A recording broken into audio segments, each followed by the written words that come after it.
தந்தை, மைந்தன், தூய ஆவி நாமத்தினால் நம் அனைவருக்கும் கிருபையும் சமாதானம் உண்டாவதாக. ஆமீன். இந்த ஆசீர்வாதமான ஜெப தியான வேளையில வந்திருக்கிறவங்களை கடவுள் ஆஸ்வதிப்பாராக. இஸ்ரேல் மக்கள் எகிப்து தேசத்தில் விடுதலை பெற்று சீனாய் வனாந்தரத்திற்கு வருகிறார்கள்.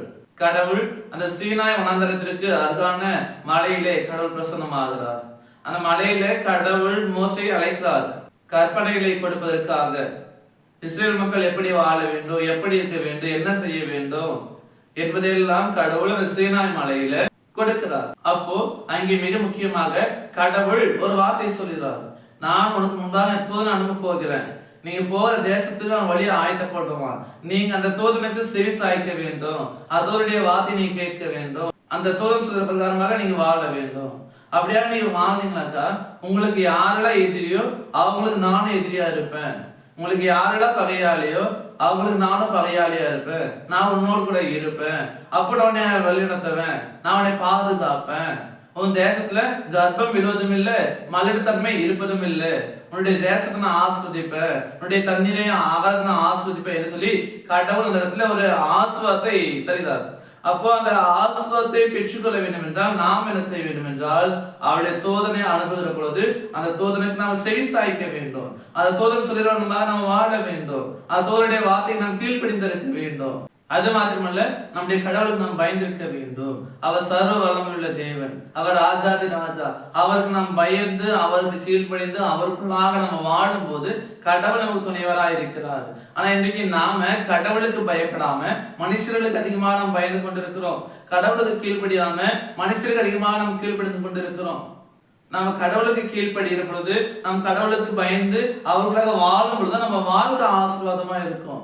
வேதம் நமக்கு சொல்கிறது, யாத்திராகமம் 23 அதிகாரம் 27வது வசனம் இப்படியாக சொல்கிறது, என்னை பற்றிய திகில் உனக்கு முன் செல்லும்படி செய்வேன், நீ செல்லும் இடமெங்கும் உள்ள ஜனங்கள் எல்லாரையும் கலங்கடித்து உன் சத்துருக்கள் எல்லாரையும் முதுகு காட்ட செய்வேன்.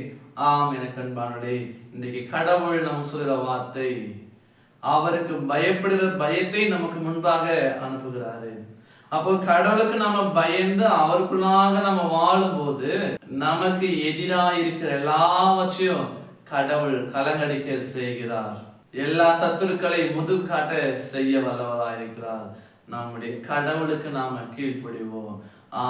கடவுளுடைய தேவ தூதன் இயேசு ஆண்டவர், அவருக்கு நாம செவி சாய்க்க வேண்டும், அவருடைய வார்த்தை பிரகாரமாக நம்ம வாழ வேண்டும், ஏசாடும் நம் கீழ்ப்படிந்திருக்க வேண்டும், ஏசாடும் நம் பயந்திருக்க வேண்டும். நாம் அவருக்குள்ளாக வாழும் பொழுது நமக்கு எதிராக இருக்கிற மிகப்பெரிய எதிராளி பிசாசு சாத்தான், அதை கடவுள் முதுகு காட்ட செய்கிறார்.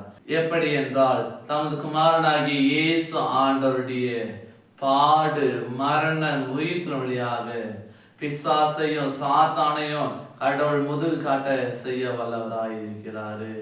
அந்த ஆண்டவருடைய வார்த்தைக்கு நம்ம செவி சாய்ப்போம், அந்த கடவுளுக்கு நம்ம பயந்து இருப்போம், கடவுள் நம்மை ஆஸ்வதிப்பார், நம்முடைய வேலைகளை ஆஸ்வதிப்பார், நம்முடைய குடும்பத்தை ஆஸ்வதிப்பார், கடவுள் நித்தமும் நம்மை நடத்துவார்.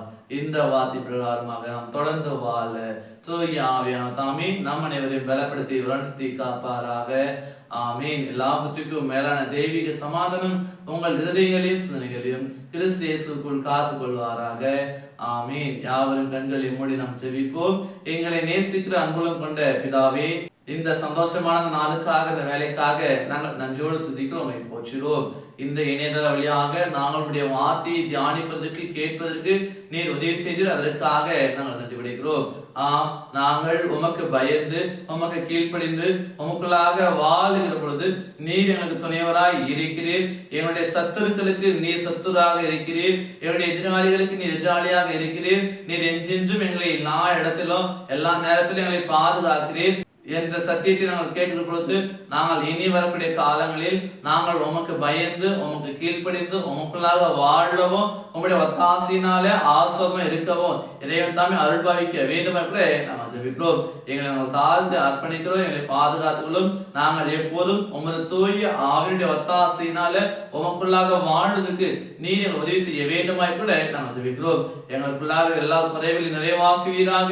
என்னுடைய தேவைகள், எதிர்பார்ப்புகள், எண்ணங்கள் எல்லாவற்றையும் நிறைவேற்றி ஒரு நிறைவான ஆசீர்வாதம் ஒரு வாழ்வை கொடுத்து காத்துள்ள வேண்டுமாய் அருள்நாதர் இயேசுவில் ஜெபிக்கிறோம் அன்பின் பிதாவே. ஆமீன். அனைவருக்கும் சுவஸ்திரம். கடவுள் உங்களை ஆசீர்வதிப்பாராக. ஆமீன்.